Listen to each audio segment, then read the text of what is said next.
There today, I will be heading down into the great nothingness and the great abyss down there to rip out some ductwork. Because like I always say, guys, there ain't nothing better than HVAC ductwork. The actual manufacturer is starting to put things on the bench and to see if they can make it fail before they even honor your claim. They're starting to put things on the bench more, which never happened before. It was churn and burn before. Everybody was making money. It was churn and burn. There was an endless supply of material. There was an endless supply. Because the residential is like, here's the invoice. Please go get your money. And then the commercial's like, you gave it to me on the 11th, and our bill date is the 10th. So now we have to submit it next month on the 10th, and you'll get it the following month on the 15th. Okay, Daryl, we're going to have to recover the refrigerant. There's refrigerant in this machine we're scrapping. Oh, yeah. We're going to recover it. Why are you winking like that? Because we're going to perform a recovery. We are going to perform a recovery. Would you please go get the recovery machine? Got it right here, boss man. One recovery machine.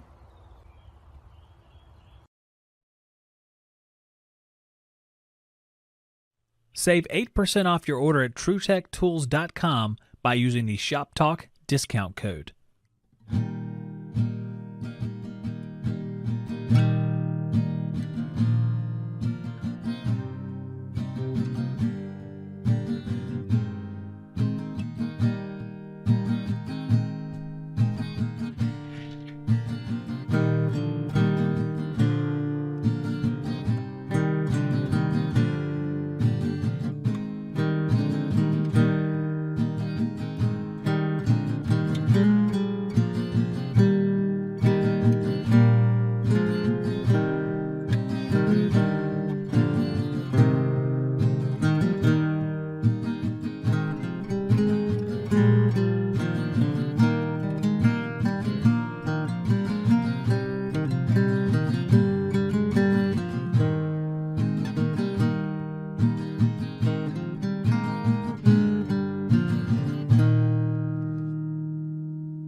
Hello and welcome back to HVAC Shop Talk.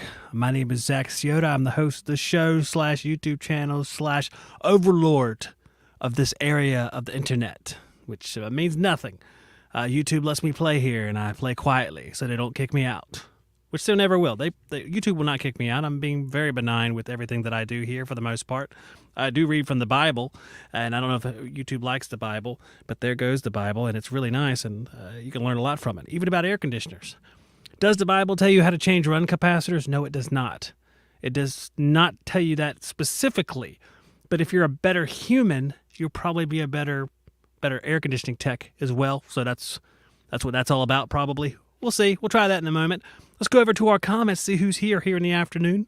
4:40 on a Monday. Started a couple minutes early just to throw people off because I've never done that before.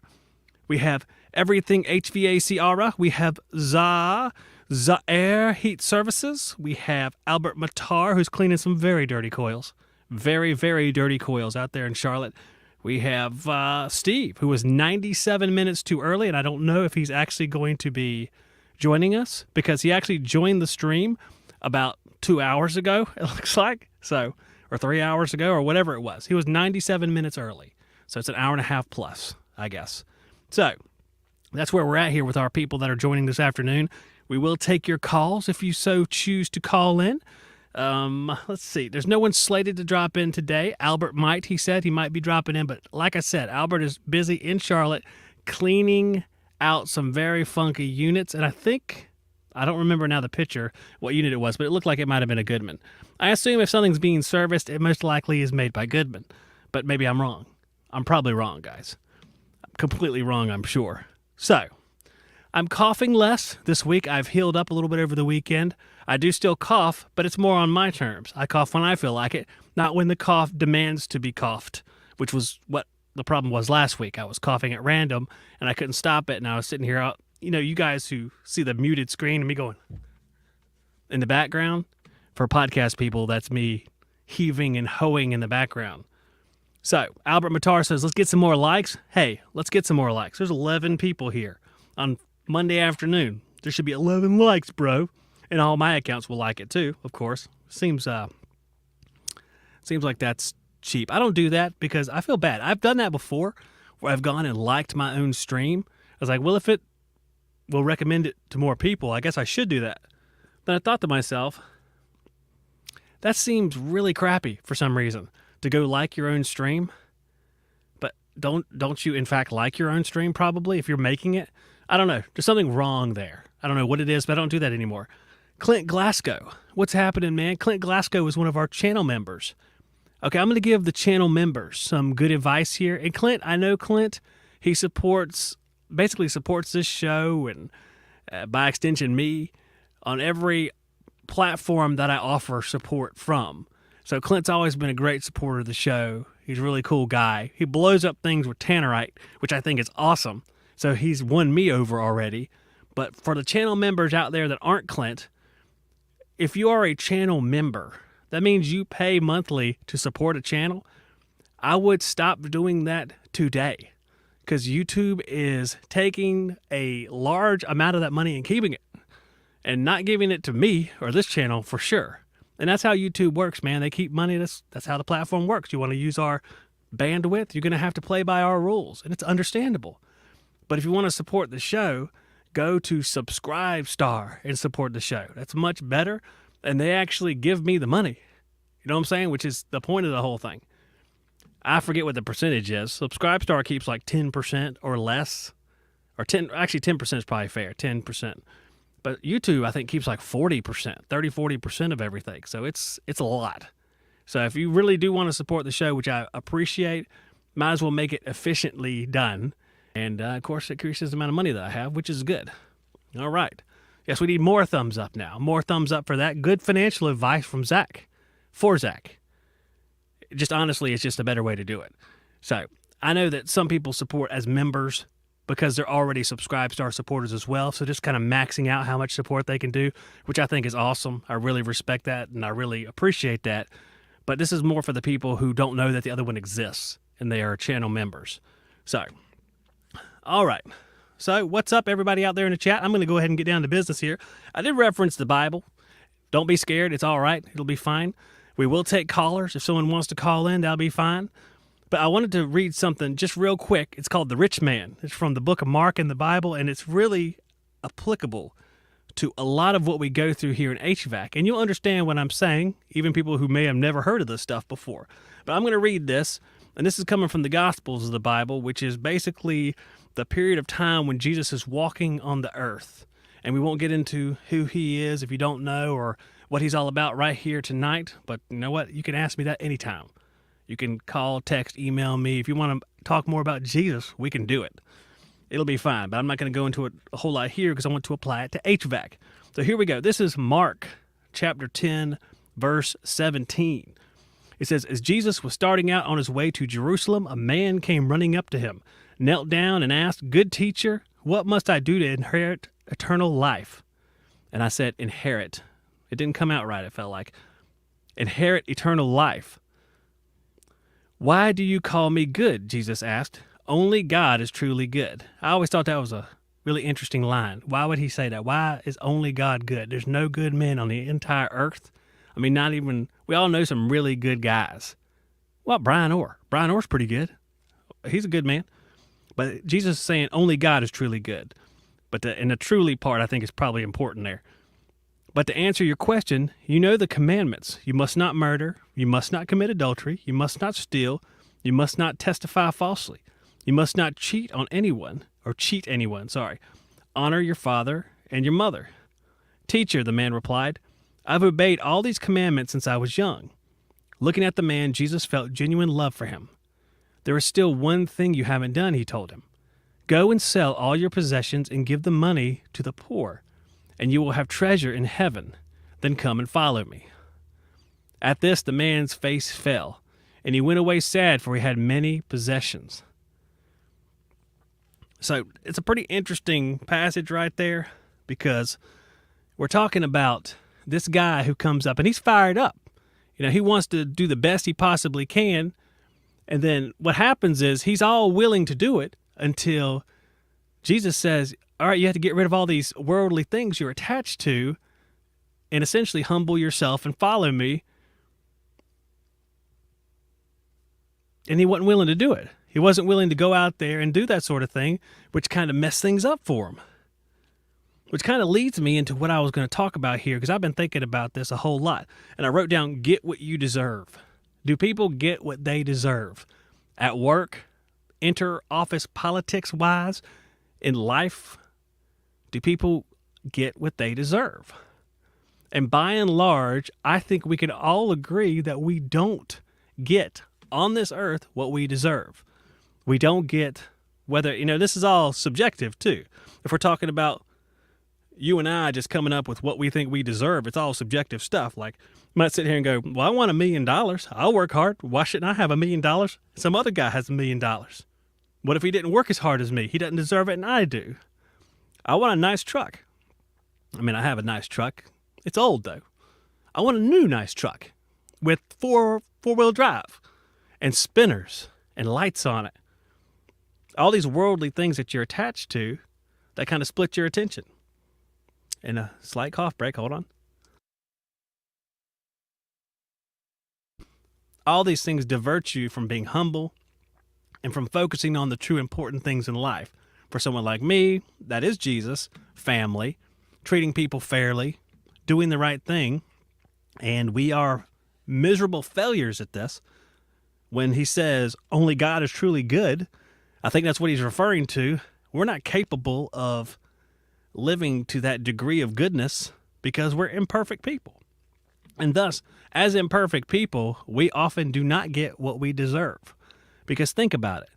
How many awful things have you guys done in your life? I've described them on this podcast.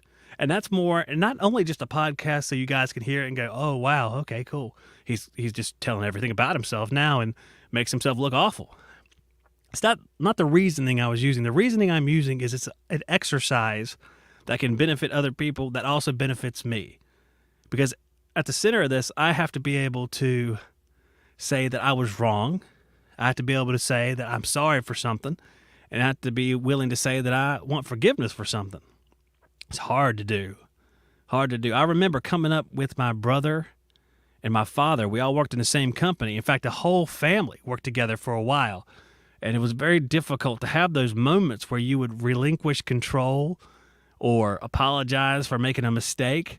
And when you did make a mistake, the defensive went off the chart. You were ready to fight and brawl and scrap and all sorts of stuff because you didn't want to be seen as someone who was less than the others, someone who was stupid, not as good as other people. So you would be defensive. You would defend your position any which way you could, even if it was erroneous. Being humble is hard to do. I've never been too good at humility. I've tried, and I think I've been taught this lesson by God over and over again. God has tried to hammer this into me through time, through every manner in which he can, whether it be financially, interpersonally, every which way.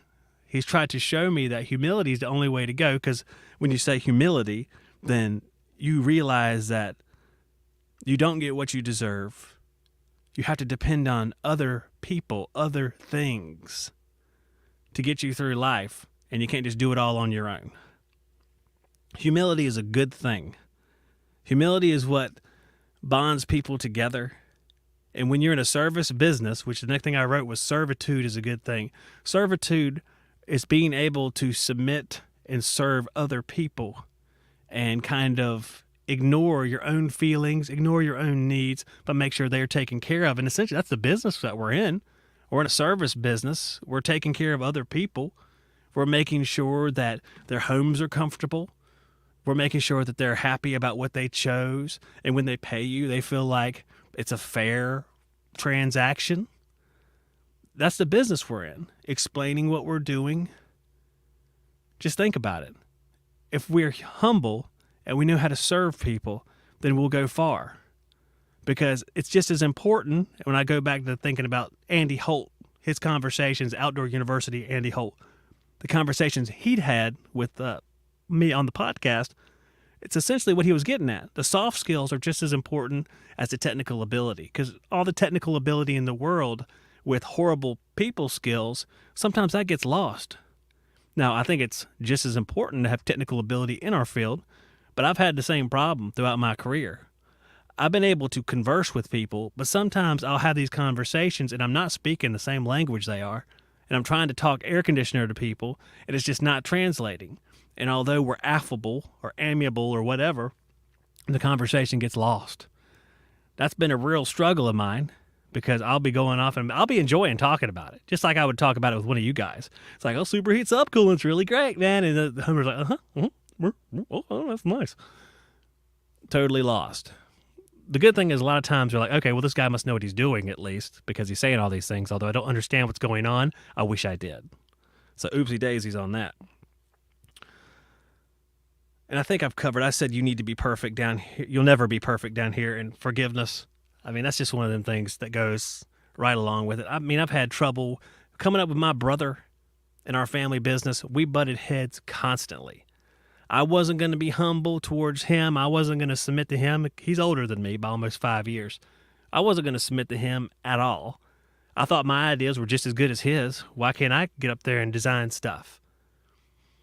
But he was older. I had to submit to him. I had to be humble. And you know what?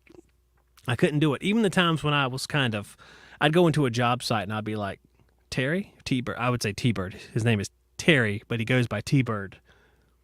My friend said he was probably conceived in a Thunderbird. That was a theory. Or that my dad was drinking Thunderbird. That was the two theories that we came up with. I have no idea. But it's on his first birthday cake, so he got the name very early on. So I would go up to T-Bird and I'd be like, what do you want me to do now? I would try to submit and say, what would you like me to work on now? But it was almost false in its intention, because really what I was trying to do was just, I don't know, weasel in a different way into kind of controlling the situation. And then he would get irritated with me and say, well, you need to take more initiative. But when I started doing stuff my way, it was the opposite thing. So that's what we got into as family. Very prideful. And it's only later on in life, when you've mellowed out and you've kind of been in the hot seat of leadership for a while, that you realize the error of your ways. And that was the error of my ways. All right, let's get down to the chat for just a second. I'm going to see what's going on here. Isaiah said, I'm scared. He didn't say he was good, only God. Yes, he said only God. That's right. It says, I thought that's what I said. Why do you call me good? Jesus asked. Only God is truly good. Yes, that's right. He said, only God is truly good. Absolutely. So really enjoyable. Again, that's Mark chapter 10, verses 17 through, let's see, what did I read here? Through 25, I think. No, through 22. There's some more to that too. It's really, really good. Talking about going through the eye of the needle. Saying it's very difficult for a rich man to go to heaven. And the idea was that someone who's attached to possessions and worldly things that can't let them go, it would be very difficult for them to get the message that he's trying to impart to them, because they're more attached to the worldly stuff than to the heavenly message and the message of salvation, is the idea. But it applies to life, I think, perfectly. And I think that so much of what Jesus teaches applies to so much more than what it's used for. You know, it's used in church, obviously, and I think that's a good thing. It's a great way for me to talk to you guys and hopefully light a fire to learn more about Jesus, but it also applies to everything that we do. Jesus walks on water. We've gone through basements that were flooded. See? That's a little literal, isn't it? Yep. Okay, so the sponsors for this show, all right then, let's transition right over to that. Sponsors for this show, and I made all the tiles this time. In fact, I've already had some of the tiles made, those of you from last week. I didn't have one of the little pictures I'm going to use here made, but I actually did. It was just sitting in a different file, so la-ti-da. NAVAC, the new tubing expander. It's battery powered, bro. NAVACglobal.com. This thing is a tubing expander. And you know, NAVAC had the hydraulic one. It's like very cool, has a hydraulic one, but now they have battery powered. And I have not confirmed it yet, but that battery is looking real similar to the flaring tool. So if they're the same, then that's awesome. That means they're now a battery platform. Very cool. I like that. Check that out at navacglobal.com, and you can find all of this stuff, or a lot of this stuff I'm talking about, here at truetechtools.com. You can see the flaring tool right there. TruTech tools, quality tools, essential support. If you need to save money, which everyone should be saying yes to, you use the Shop Talk discount code when you're checking out. You can get a whole lot of different testing supplies at TruTech tools. I'm going to take 1 second to cough and get a drink.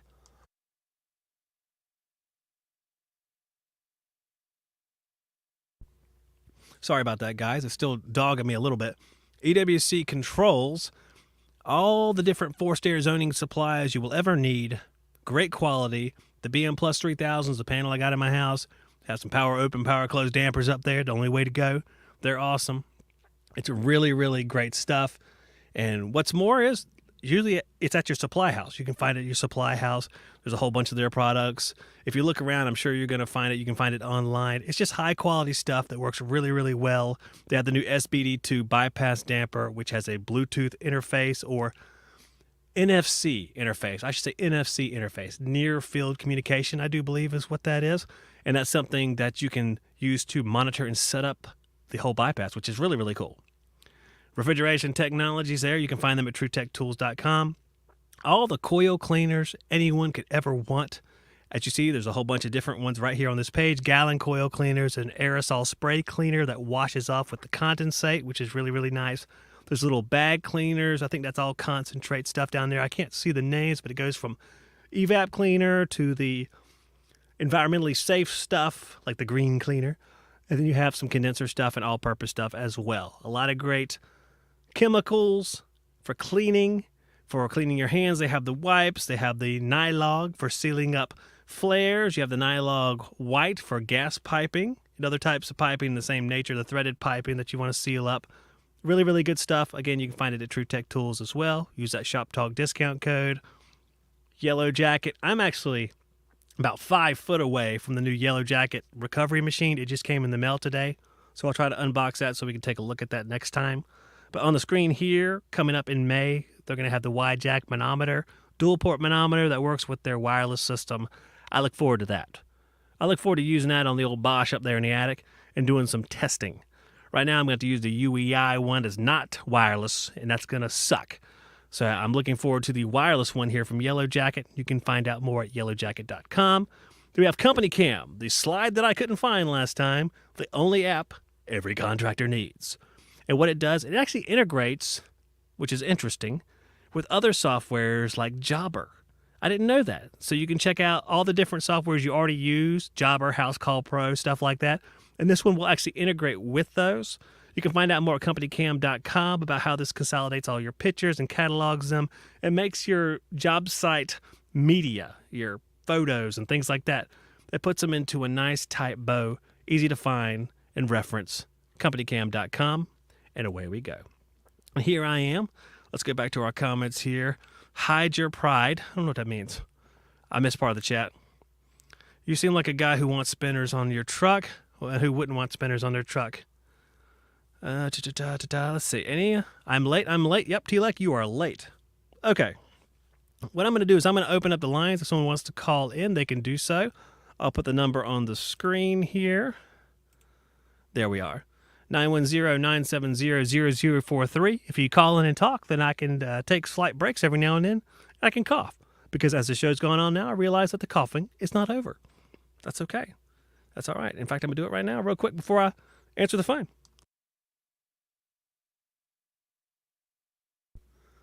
All right, that's better. Okay, I'm back.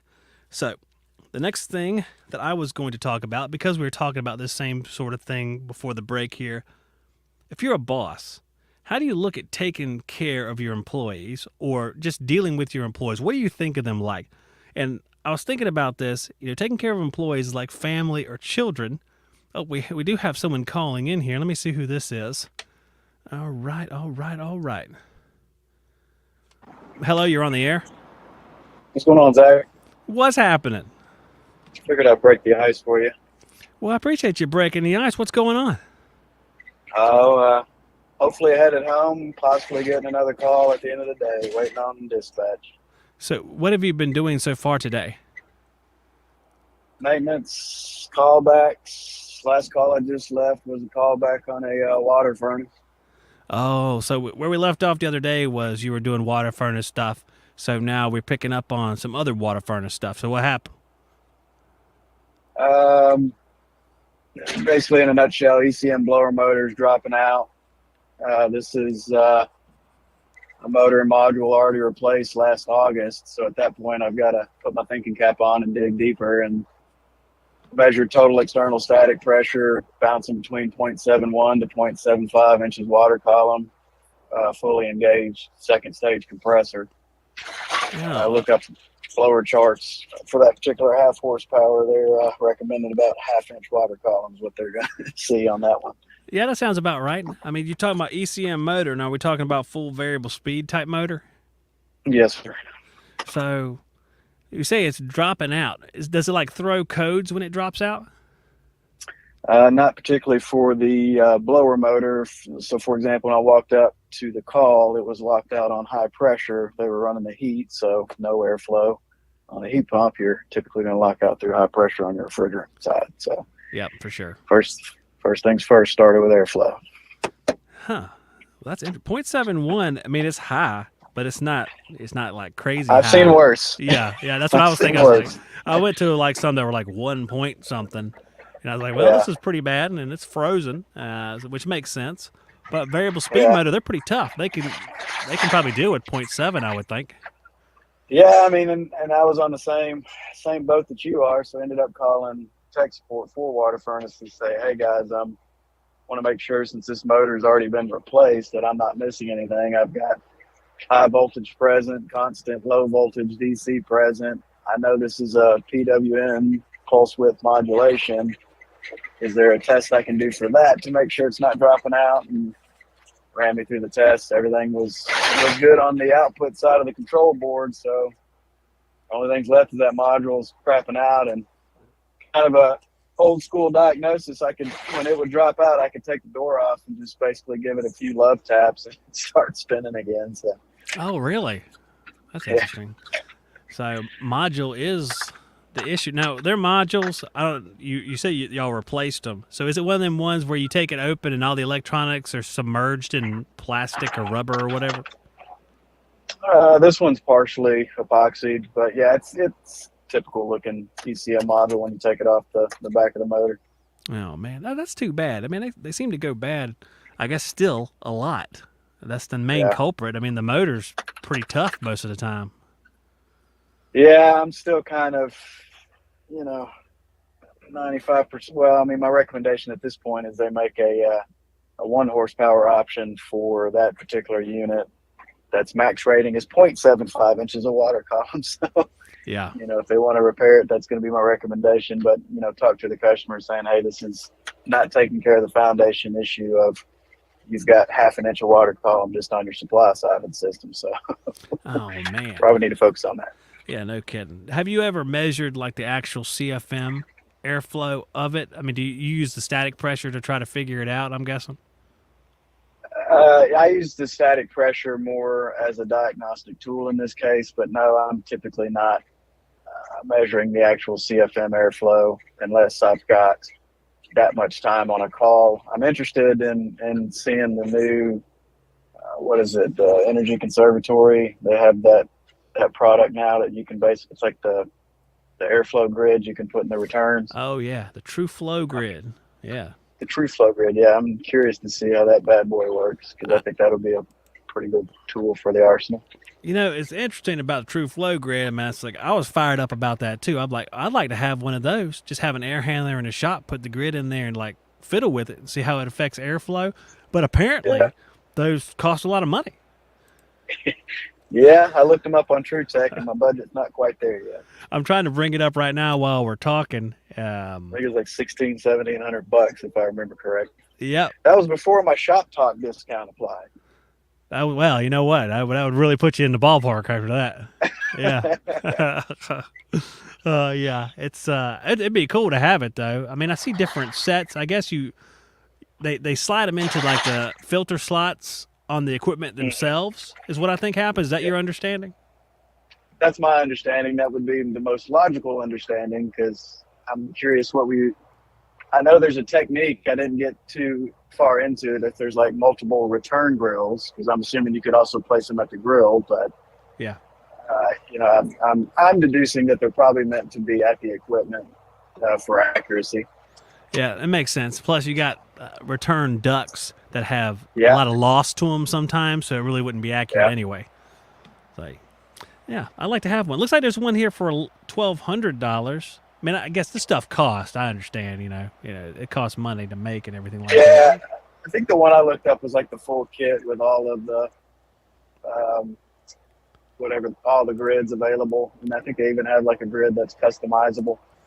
Oh, man. That's what I want too now. So I figured if I would invest, I might as well get Yeah. the most common ones I could use, because I'm sure I get the cheapest kit, and then every filter that I need is not the one that I have. That's exactly what I was going to say. I mean, you buy the thing, like the first one you use it on, it's like, well, I don't have this one, so I got to wait till the next one. Next one's like, nope.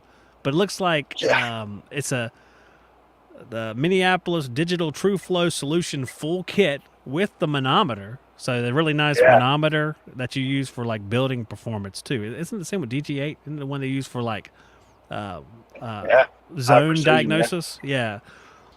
So it's $1,700, but with a Shop Talk discount code, it's still rather expensive. And it comes with 14 by 20, 16 by 20, 16 by 25, 20 by 20, 20 by 24, 20 by 25, 24 by 24, and a universal adapter plate that you cut to size in the field. Okay. Yep. Wow. Oh, no. Yeah. That's what you add on. Sorry. That says add on. Oh, no. It comes with something, I'm sure, but maybe none of those. Oh, my gosh. Okay. Well, I look forward to seeing yours. But yeah, be waiting a while. Yeah. We can all team up on that one. Oh, good There you grief. go. Man, oh, man. So what else do you have going on? That's about it. That's like I said, I'm still in limbo. I'm headed back towards the house. I may get a phone call as soon as I pull in the driveway. Hey, we got one more maintenance at 5 o'clock for you. Oh, no. Would they do that? Yeah. Oh, Yeah, my they gosh. do that. With a maintenance, though? Not just I understand a service call, I guess, but a maintenance is kind of weird. I would like to say they don't do that, but no, it's already happened to me. So. Well, that would be bad. But I don't know what temperature it is where you're at, but you're not too far out of the climate zone that I'm in. And it's nice here. It's like 60-something. Yeah, it's at high 60s, low 70s where I'm at, so not bad at all. Man, oh, man. Well, I tell you what, Adam, we got Albert's calling in from Charlotte, so I'm going to swap over to him. And I appreciate you calling in, man. See you later, guys. Take it easy. You're on the air. Hey, Zach, what's going on, man? What's happening, dude? Oh, not much. Just letting the boys finish up this maintenance they got to do, and then we got to go run 2 more maintenances and then an estimate. Oh, man. So it's 5 o'clock, Albert. Did you know that? Yeah, I do. Albert, you got to do maintenances. You're just like the last caller. I mean, he's talking about doing maintenances at 5 o'clock. It's like, man. Yeah, the difference is that I'm the owner and my workers are my sons. So. Oh, I didn't know they were your sons. Yeah. So it's, I haven't taken a day off since probably the 3rd week of January. I work 7 days a week. My sons work Monday through Friday. They'll work a Sunday or a Saturday if there's an install to do. Because my installers only install Monday through Friday. They don't ever come in on Saturday and Sunday. So my sons will take up the installs on the weekend. And then yesterday I ran from 8 o'clock in the morning till 5 in the afternoon, went home, picked up my sons, went up to Concord, went to go see a rodeo over at Steagles Arena. And then at 9 o'clock at night on the way home, I caught another service call. I just happened to be in the work truck, so I caught the service call on the way home. So it's just the life of an owner. That's intense. I mean, even for ownership, that's intense. So how'd you get on the 7-day schedule? It's just like I'm saying yes to everything until I got to sleep. What's it's just the business started growing and kind of started getting away from me. And what kind of hurt me was I lost an install crew in January because I couldn't support them. We couldn't get some equipment, and I didn't have enough installs to support both install teams.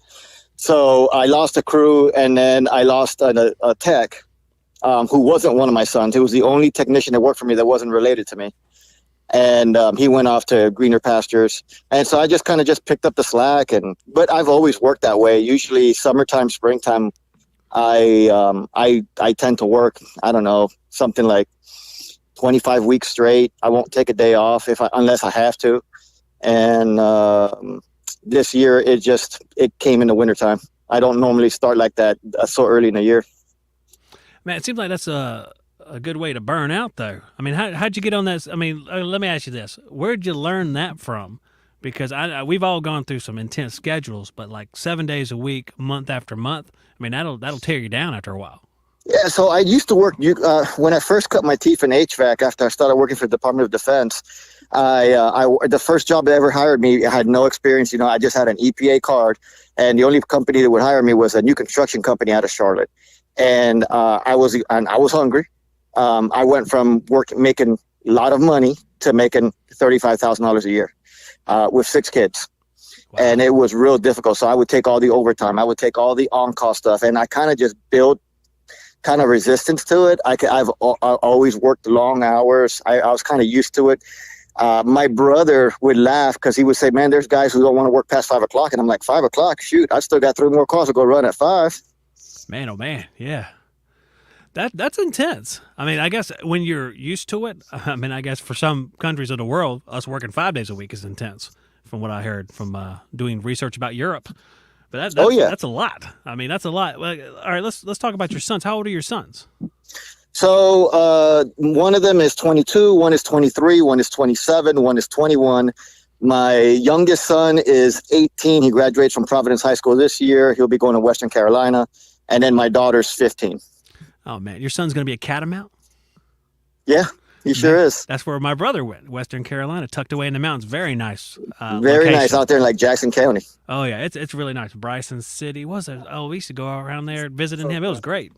Not to get off the subject or anything, but you have a bunch of sons there in your 20s. So every single one of those sons works for you? At some point, or like Kyle, my 21-year-old, is at Coastal Carolina, and he goes there for business management, and he's got getting a minor in marketing. He's a junior this year. He'll be a senior next year, but he comes in and works for me in the summertime. He also comes in and works on Christmas time, whenever they're off from school. And the other ones all work for me. My wife works for me. How does that work out? Because if my wife worked for me, I'd close the company.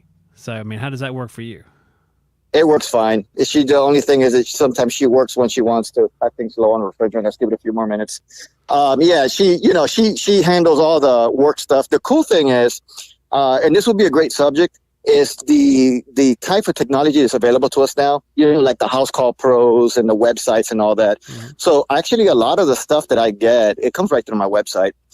People go onto my website, they log in, they see, what programs we offer, what services we offer. They can click on the service, and then there's a live schedule. And as I tell them all the time, I'm like, you click on the time, that's yours. That date and time is yours. One thing I did have to learn was I started charging everybody. What do you call that? I pre-charge. So if you're going to book a 2-system, 3-system tune-up, you're paying me before the appointment ever gets booked. Because the first couple of years, 2017, 2018, when we had a lot of customers that we'd go out there, we'd go do the tune-up, and then they magically would disappear during the tune-up, and then we never get paid for it. Oh, no. Okay. Oh. Yeah. Well, okay, let's talk about, since you do work 7 days a week, how does your charge change at overtime? It doesn't. So you are flat no matter what time of day and what day of the week? It's $90. Doesn't matter the time of the day. Doesn't matter the day of the week. It doesn't matter if it's Christmas, Thanksgiving. If I'm available, I come out and do it. Now, there are times when I will take time off. Spring break, I might take a week off, and I literally shut the business down. It's because when I go on vacation, I take my whole family with me. And so there are times of the year where I just completely shut down, and people are like, hey, man, I would love for you to come out here. And I'm like, hey, sorry, man, I have to take some time off at some point. Yeah, absolutely. Yeah, you're going to burn out for real. So I'm curious. Now, when you take off on vacation with the whole family, where would you go? So let's see. Last year, we went to Europe for 9 days. We went to Spain. Nice. The year before that, we spent a week in Georgia, just visiting family. This year, we are going to Tucson, Arizona in September. So you go on real it just vacations. depends on where we go. I mean, Spain. That's nice. I thought you'd be like, we go to Myrtle Beach or something, but Spain. That's pretty good. No. That's what the weekends are for. We're so close to it. You're closer, but it's still, we can head out to Myrtle Beach, and I kind of knock out two stones with one bird. I'll go visit my son over at Coastal Carolina and go hang out at the beach at an Airbnb for the weekend, and then just drive back. It's only 3 hours away. Fantastic. So Coastal Carolina, what city is it in? That's Myrtle. It's Conway. Oh, is it? Okay. I know people have gone there before. I just can't remember where it's at. Well, it's a beautiful campus. Oh, man, it's a nice little area down there. I like that. My son's he's going to the Citadel. He'll be going this fall, so he's heading that direction too, going to Charleston. That's a good school. Absolutely. He's really fired up about it. He's going to be in the Army. So he's going to be graduating as, I believe, a second lieutenant. So he's going to be commissioned to the second lieutenant while he's at the school. And then he'll go into the Army for X amount of years, probably, I think it's 6, I believe. So pretty cool. Yeah, my older brother went to Citadel, graduated from Citadel, did 14 years in the Army. He was with the 110th. And, he loved it. He enjoyed it. It was good. It definitely will it'll fast track you if you're going to make the military a career. It'll definitely fast track you coming out of there. Absolutely. That's what he wants to do. And he's known ever since in middle school, the ROTC guys from the high school came out and talked to them. He's been hooked. And now this year he's the commander for the entire ROTC. He's going to the Citadel. So, I mean, he's really had it. He's got way more focus than me, basically. He knows what he wants. He's going after it, and he knows at a young age. So I think that's awesome. Well, Zach, that does say tons about him, but it also says a lot about you, man. I mean, believe me, parents make or break their kid. Absolutely. We try to support him, everything he wants to do. It's funny because he was calling me just a second ago. I saw his face on the screen because even though he's very focused, his newly acquired girlfriend unfocuses him, and he's got to finish some of his or bring some of his grades up because he's been hanging out too much. Yeah, well, that'll happen sometimes. That is just life. It does. Hey, I got to think. I was running a call today. It was I hadn't seen it in a while. So my son, I don't normally run with my sons, but today because this week we're just trying to knock out maintenances and stuff. So I decided to jump in a truck with them. They left 2 trucks at home, and we just rode all 3 of us in one truck, which is tons of fun to hear the stuff that my sons talk about. Oh, good grief. But we got out to a call, customer, 2-year-old Arco Air package unit, 3-ton or 3.5 ton. I'm sorry. And my sons, I tell them, like, hook up your field pieces to it. They hook up the field pieces before you clean it. Let's just check the charge, because customers will tell you there's nothing wrong, and you wash it, and then you find out there's no refrigerant. They're like, it was working before you got there. Oh, but, yeah, because it was boosted by that high head pressure. Yeah. So we get out there, we got high head pressure. The back of the coil is completely clogged up. It hadn't been touched in 2 years, but you don't normally see 2-year-old equipment that dirty. So it's got to be something around in the environment that's causing it to get so clogged up. But then on top of that, he's got a 0-degree superheat. And it's a piston. So we go and I start checking. I'm like, well, let me see. I got in the crawl space. We got an 18-inch return, got 18-inch supply. That reduces down. That looks right. I get inside the house. They got 1 filter return as a 20 by 25. I open up the grill, take the filter out. The filter's brand spanking new. I said, well, okay, it ain't a clogged filter. I look in there. The box only goes 8 inches deep into the wall, and it's got a 4 by 14 rectangle cut out for the airflow to where it goes to the 18-inch duct. And I'm just going, oh, Lord. I was like, that's not going to work. He's like, that's funny. He goes, well, what do I do? He's like, my cousin put this in.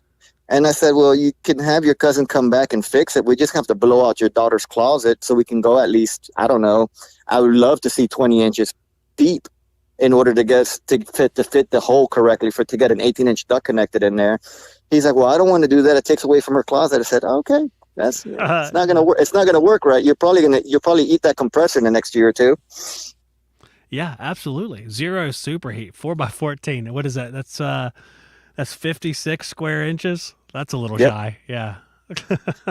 Yeah, and so the subcool was like 24 degrees because of that clogged coil that it had.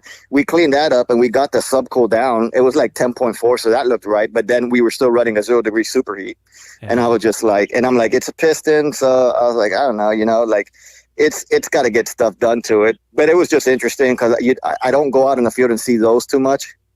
I mostly go out in the field and I deal with the estimates. I deal with, like, my sons were out there and they can't figure out why the low voltage short, so I got to go out there and figure out low voltage short.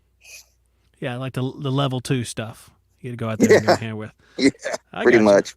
So when you're doing estimates, because a lot of guys talk about this stuff, what do you use to do an estimate? What is the process, or what is the software that you use? Well, software is all provided through House Call Pro. They do a really good job when you're paying for the proposal add on to the program, and I mean it does good, better, best. But I don't do that. I do the good, better, best. But good, better, best for me is, here's your repair. This will get you up and running today. The best is the repair and maybe a more permanent solution. So if we can add refrigerant, but we can also replace your coil, and that'll get you up and running correctly. That'll resolve the leak issue. And then the best is always going to be replace the system. But I don't typically offer that unless the system's above 15 years old. Like, I'm not going out there on a 10-year-old unit and just offering a new system. I mean, unless something catastrophic's wrong with it. It was installed horribly. It's banged up. It's got hail damage. The dog's pissed on the condenser coil, and the fins are kind of melted off. It has to be 15 years old before I actually speak to a customer about replacing the system, because I believe that between the 10 and 15-year-old, I can still put a coil in it and get a few more years out of it, probably 10 more years if you treat it right. Yeah, I think so. But yeah, so we do that and we figure out what they need, and I use a very rudimentary formula. I take whatever my materials are going to be, I take whatever my labor is going to be, and then I just divide that by 0.3. That's 70% profit margin for me. But I factor in also, like, if we're going to do a 2-year or a 5-year labor agreement, depending on what option they go with, there's a formula I use for that as well, per year, that we factor in for that. And it's like $750 is what it comes out to, if I can remember correctly. So if it's automatically 2-year labor with the install of a system, and then for every year that we add to it, we add an additional $750, and then we just put a disclaimer in there saying that they still have to have routine maintenance by us in order to keep that 5 years intact. I was looking at your formula, and it reminds me of a similar formula that I use. Actually, it's the same sort of thing. It's just done like a little bit differently. The materials, labor, times, point, whatever. Interesting. So, I mean, you use it flat, so there's no question about what you need to do. You know what it's going to cost. You can just break it down real quick once you have the material cost, and you know how long it's going to take. Yeah, and every few months I'll go in there in the proposals. We have templates set up for the equipment. So like 2-ton, 3-ton with a media box, without a media box, and all these. I have probably about 30 different templates in there. And every once in a while, I just go in there and kind of just I'll get an updated pricing from my distributor, and I'll just kind of reflect that, so I don't have to do all that math in my head at the same time. I'll just click on there and I'll be like, you need a 2.5-ton AC furnace and coil, and here's what it's going to cost. And that's it. The template's already got the prices built into it. Our prices are broke down on the template. So when how customers say, can you break it down so I can know what the labor is and all that? We kind of just break down what everything's included in there. Equipment, labor, what the labor's going to cost, what the labor warranty is going to cost them, all sorts of stuff. And so most people don't complain. They see the breakdown, like, I understand it. Some people, obviously, they're going to fight you over a $175 capacitor. Yeah. It's a minefield. When someone says, what's the breakdown? I see that as a dangerous question sometimes. Yeah. You never know how they're going to react to it, whether or not they just want to see you be willing to give them a breakdown, which will satisfy them, or they actually want to compare every line item with what they can find. Yeah, well, and we what we do is by giving it to them up front, they get it and they understand it, and it takes away one question, right? It takes away and it lowers their defenses a little bit, and then we tell what type of equipment it is. And luckily for us, when I changed distributors, the distributor we're using now, Hawkins Distribution, they're really in Charlotte and West Columbia. They don't sell 14 SEER equipment. Everything's 16 SEER and above.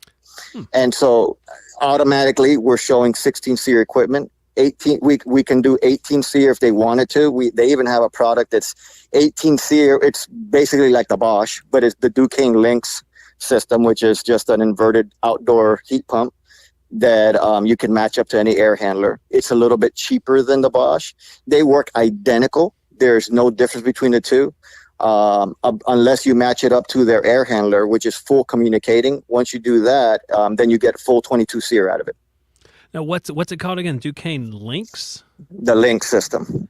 LYNX. And I got to look that up. I've never heard of that before, but if it's similar to Bosch, it came out last year, at the end of last year.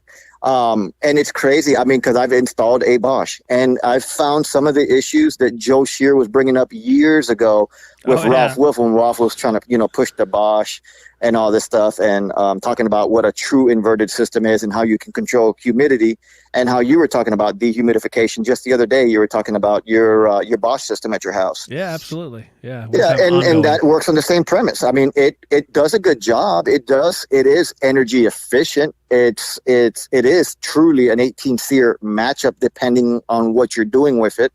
But it's at a better price point. And so it's funny because I'll give people a quote on an 18 SEER inverted unit with just a standard single speed air handler, and I'm cheaper by thousands of dollars from guys selling just 16 SEER equipment. So what's the length of time that these things have been in operation for you? Which things? The Duquesne Lynx. What's the oldest one you have operational? A year.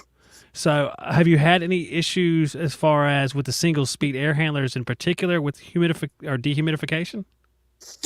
No, I mean, it humidifies just fine. I mean, I'm not going to go out there and say it runs like, I've only ever gone into a house that actually had a true communicating dehumidifier variable speed. It was a Comfort Maker that they had one. This thing ran at low speed, and you would hear it ramp up every once in a while. And this guy had it set at 74 degrees inside his house, and it felt fantastic. I mean, it was like 40% humidity inside his house in June. Wow. And I was like, that's great. This won't do that. This will still maintain like 48-50% humidity. It does all right. It worked better than a standard heat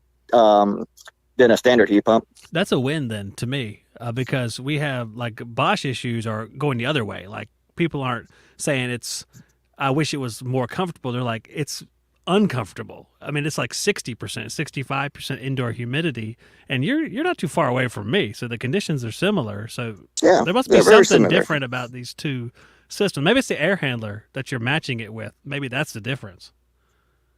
It could be. It really could be. I haven't had to match one up to just an existing air handler. I mean, we do use the air handlers from the distributor, which is nothing special. It's just Aries. They're just standard air handlers. There's nothing special about them. But they come, Aries doesn't sell, when we get them, they have the X13 motor in them, which is, they're fine, but they're not that much different than a single speed motor. Yeah, I'm looking at some of them right now. There's like a BCE 7E and a BCE 5E that have the constant torque motor. And yeah, it's just the same thing. Yeah. It does the exact same thing. It's the only thing that I think it does different from the Bosch, and you correct me on this, is so the Bosch does it's reading the suction line temperature and kind of controlling itself on that. This will take the suction line, it takes the discharge temperature, it reads both of those, and then it has an outdoor sensor built into it, and it reads the outdoor humidity, and that's where it kind of controls everything. I'm not sure if that's the way Bosch does the exact same thing. I think Bosch doesn't have the outdoor humidity control as well. I mean, not the outdoor humidity, but the outdoor sensor. You would have to tell me on that. I've never heard of Bosch having the humidity sensor outside, and I've read the manual themselves. I don't know if they're going to mention everything or not, but I've read through them, and I've never seen anything like that, but I will revisit it just to double check, because that might be a big difference, because if it knows it's July and it's 90 and it's 81% humidity in the afternoon, maybe it's going to change. The logic's going to operate just a little bit different. Yeah, and that would make sense, and that would be a huge positive, especially with a single speed fan on the inside. So that could be the difference right there, Albert. Yeah, I mean, just and I never sold a whole lot of Bosch. I've put in two. One of them had a burnt out board, and I was not great. I wasn't super happy with it. Bosch is fine. I mean, honestly, dude, the Bosch looks like an Ameristar. It really, you look at it, it looks like an Ameristar unit. It's the same family. It's the same thing. I called it the variable speed Ameristar. That's what I actually coined it. But anyway, so we had one board burnout. One it's still operating. It's okay for the money. I don't think it was worth it. Like, I could have probably just gotten the customer a full system for the same amount of money.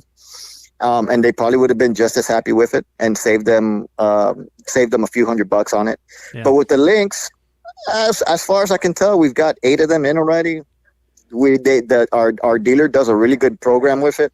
You get $500 off the first one you ever sell, and then every 5th one you get $500 off.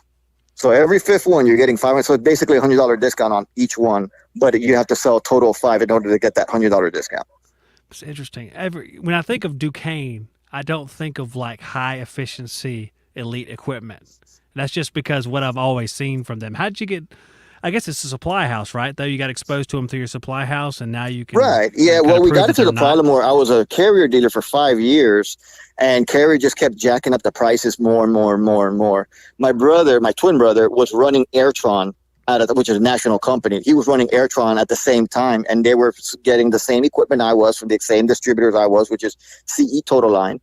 And he was like, "Hey man, you're paying a lot for equipment." I said, "Really?" He goes, "Yeah." And he ends up going to California, and his buddy takes over the business, and he's running Airtron now. And and I got 4 price increases last year from Carrier. Yeah. But there was never an explanation as to why. They're like, how the things are, supply and demand, COVID, we have labor shortages, and everything just started going up and up and up. I had a total, I counted it when I went over to the new distributor, all the emails and every price increment I got from them, and I had a total of 44% price increases in the year of 2020. So from fall 2020 to fall 2021. And at that point, I was already testing the waters with other equipment because I had been selling Carrier and Goodman. And then I kind of pulled away from Goodman. Not that I have a problem with them. Actually, I've never had an issue. I've had less issues with Goodman equipment than I've had with Carrier or Bryant. Wow. Goodman's changed. Yeah.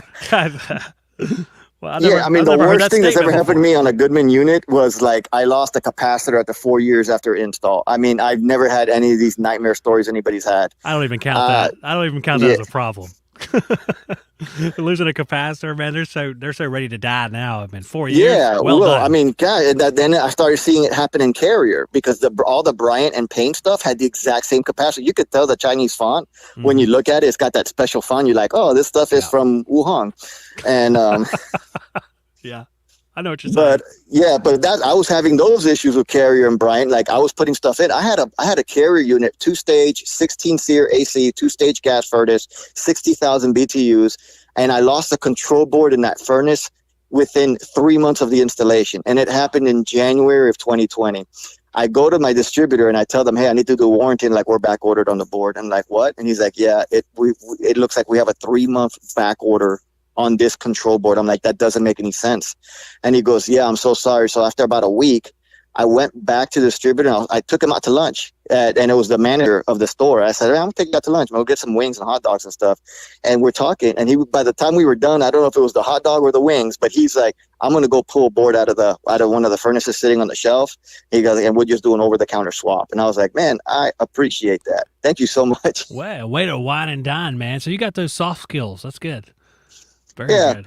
But so then but that's what happened. So I started testing the waters. I got into with Duquesne, and Duquesne's Lennox. And to me, honestly, Zach, I mean, you've been doing this longer than I have, but the equipment's equipment. I mean, people got preferences. That's fine. But I mean, I've installed Trane, I've installed Goodman, I've installed Lennox, I've installed Carrier, I've installed Rheem. Rheem, probably the only thing I don't like about them is I was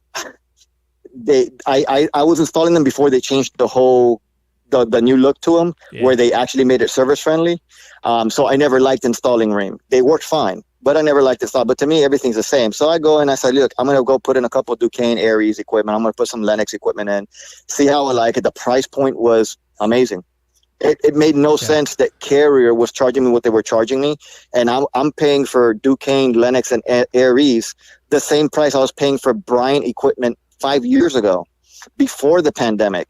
And I'm like, these prices are amazing. and their dealer program's really good. The support is Allied Control. So I would call one of the engineers at Allied Control and be like, hey, I got a quick question. What if I match this unit up? Can I do this? And he'd be like, yeah, man. He'd send me an email. He was like, you can do whatever you want with it. He's like, if you have any questions, just email me again. And so that's where the support came in. And I was like, I didn't get that from Carrier, other than giving the guy some chicken wings and he hooked me up with a control board. I never got that from Carrier. Yeah, no, that's a really important thing. Though, if you can just send a message, the guy will respond in a reasonable amount of time. And the equipment, yeah, you're right. I agree with you about the equipment. Once you open it up and look on the inside, I mean, a lot of times these companies like Duquesne, and try to remember some of the other ones out there that I put in, even like the second-hand brands, like the copy brands, like you have Rheem, and then I guess Fujitsu's Rheem too now, and then you have like Weather King and stuff. They're still the same, and they're fine, but people just don't know the name, so they think, oh, this is a piece of garbage. And all of them have things that you would change, like you with the Rheem access and the Weather King capacitor amount, and there's always things like with every single one of them. I had a buddy of mine tell me, he goes, I can't believe you're selling Duquesne now. He's like, you should just stick with Carrier. You got to stick with Carrier, because he's a diehard Carrier. He's the one who pushed me to Carrier, because when I first started out, I didn't know where to go. I had a COD account at Ferguson. And the only reason I had a COD Ferguson account was because Ralph worked for Ferguson, and I talked to Ralph, and every time he came into town, we'd go out for dinner. I like that. You had the account just to have dinner with Ralph. I like that. Yeah. but so I had a Ferguson account, and I sold Goodman, and that was it. And then my buddy's like, he gets me over to Carrier 5 years ago, and they give me some good pricing, and I'm like, oh, that's cool. I can sell Carrier. I can get the ladder. I'll meet you up there. And we'll do that. But it is what it is. I tell them, I'm like, look at go ahead and pop open a Carrier unit. Go ahead and pop open a friggin' Bryant unit. I'm like, it's still a Copeland compressor. Oh yeah, it's still a doggone capacitor and a contact in that AC. There ain't nothing special about them. Probably the coolest thing about Carrier is just that they've changed their coils which haven't even rolled out yet. But they've changed to a V-type coil now, where you can actually take the door off and you look down at the heat exchanger. So it's like an upside down A coil. Gotcha. Yeah, absolutely. Yeah, I put in Bryant for a while. They're same as Carrier. I mean, they all mimic each other. ICP has like their R series, which is basically like Payne, and then you have the regular ICPs, and they're basically like the regular, like Bryant. I guess it's 214D or something like that. That used to be like the equivalent. And then you go up, and then they have Evolution, and then Greenspeed's different, and then they'll have something that's a little bit different at the very top. But that's about the only area I see anything that's different. It's like the very top. Yeah, and so when it comes to equipment, the customers do ask, and I say, this is the equipment we sell. And like, well, what about Trane? I'm like, we could sell you Trane. And I tell them straight up, I'm not a Trane dealer. I'm gonna pay more for that piece of equipment than a regular Trane dealer would. But I'm still gonna be cheaper than them, but I'm gonna be higher than what I could sell you this particular piece of brand, because it used to happen to me with Carrier. I had one guy he was like, everything he had was Trane. Everything was Trane. I was like, hey, I'm a Carrier dealer. I understand if you want to go Trane. I'm not that guy. He's like, well, go ahead and give me a price. So I give him a price on a 92% furnace, Trane furnace, nothing special. And he was like, man, he goes, I'm going with you. I said, really? He goes, yeah, you're like $2,000 cheaper than the other guy. And I'm like, I'm like, that's crazy. And I'm making money. I mean, I'm not killing people. I don't have a large overhead, and that works in my benefit. Yeah. But that's it. But I don't sell Trane for two reasons. It's expensive up front, unless you're like a really premier dealer and you're doing $200,000-$300,000 worth of equipment. I'm talking about equipment, not sales. $300,000 in equipment a year, then yeah, you can probably get a good price point on it. But even after the fact, if the warranty's over, anything like that, you go buy a motor, it's more expensive than getting a Carrier motor. It's more expensive than getting a Lennox motor. Although you can use universal motors for these things after the warranty, and it saves you a tons of money. And I got no problem using rescue motors. Nope. They work just fine. Costs a lot less. I got a great story where I walk into D&L Parts in Wilmington, and D&L Parts sells Goodman. And the funny thing is, they sell Goodman, but what they do is you buy it from them, and they go back to East Coast behind them and buy it from them, and then sell it to you. So you could go to East Coast and buy it for less, but D&L Parts just runs back there and grabs it and brings it up there, which is hilarious. But their Trane stuff was similar. They would sell you the builder grade. At the time, it was like that little diagonal slant coil. I can't remember what they were, but the same. It used to be Ameristar too. They used to have little diagonal gray colored slants, and not the official looking train stuff, the deep gray stuff. And you'd get that for a good price. But then when you wanted to order the actual train stuff, I mean, their real stuff, I remember going there. It's like, I need a 2-ton heat pump pricing. So like the price on this is older, everybody. It was like $800 for like the regular, or $700-800 for the regular train unit, and then it said for the TWR or whatever it was, it's like $2,400. I'm like, what?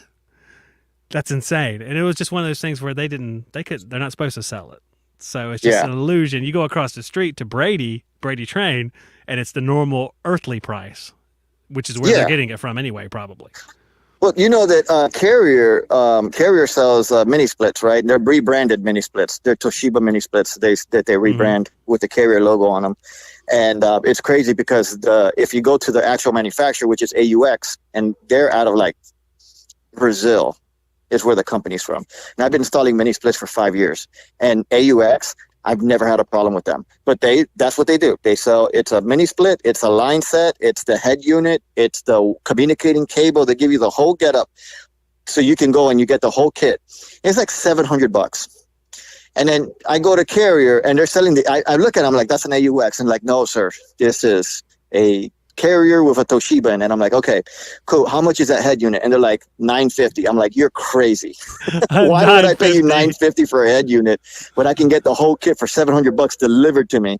The only difference is you don't get the same support you would, like, you know, like if something broke, you could go right to the parts house and take care of it. You get on a phone call, you wait some time for the parts to come in. But I've been putting them in for 5 years, and other than a clogged drain line, I haven't gone back on one AUX mini split. That's funny.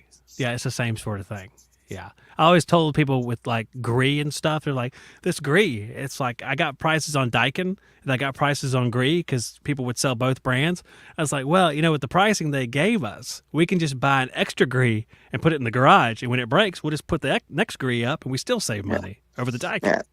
Yeah, there was a company out here that their claim to fame is that they sell Amana equipment, and so I was bidding at the time. It was when I first started. I was bidding a Goodman unit, and they're like, "Oh, Goodman's a piece of crap." He's like, "Sir, you're gonna want an Amana." I'm like, "It's funny. The same damn thing. What the hell are you talking about?" Yeah, it's exactly. I mean, that's one of them ones that it's not different at all. It's no, like just the paint scheme, slightly different. That is it. The part numbers are all the same.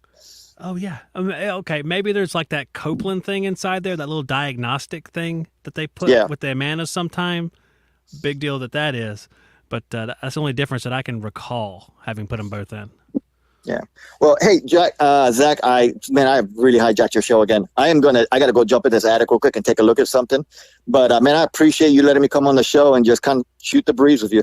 Man, that's exactly what I want, man. You didn't hijack nothing. The show's yours, man. Go up in the attic and we'll do it again soon. Yes, sir. All right. You have a good one. You too, dude. Later. Bye. Our buddy Albert is up to the attic, and that's a good time to sort of wrap this show up, guys. Hope you enjoyed it. Had a good conversation with Adam and with Albert, so I appreciate both of them guys for calling in. I do encourage people to call into the show and talk. If you had something interesting happen, I mean, I'd love to hear about it. Interesting install, service maybe, opinion on anything. I mean, fine, we could talk about tools. I don't care. We could talk about the M12. I have one right here, see? There's the M12 right there. It's really nice. I like it a lot. I do not care. I just want to get you guys on here just talking about whatever you want to talk about. I think we're having a good time. Again, I want to thank everybody for watching here live. People who come back and listen as a podcast, I really appreciate you guys as well. It's been real encouraging seeing you guys tune in both live and after the fact and listen. And it's been real successful, and I really appreciate it. It's all because of you guys. I want you to feel like this is a show that you have ownership over with the topics.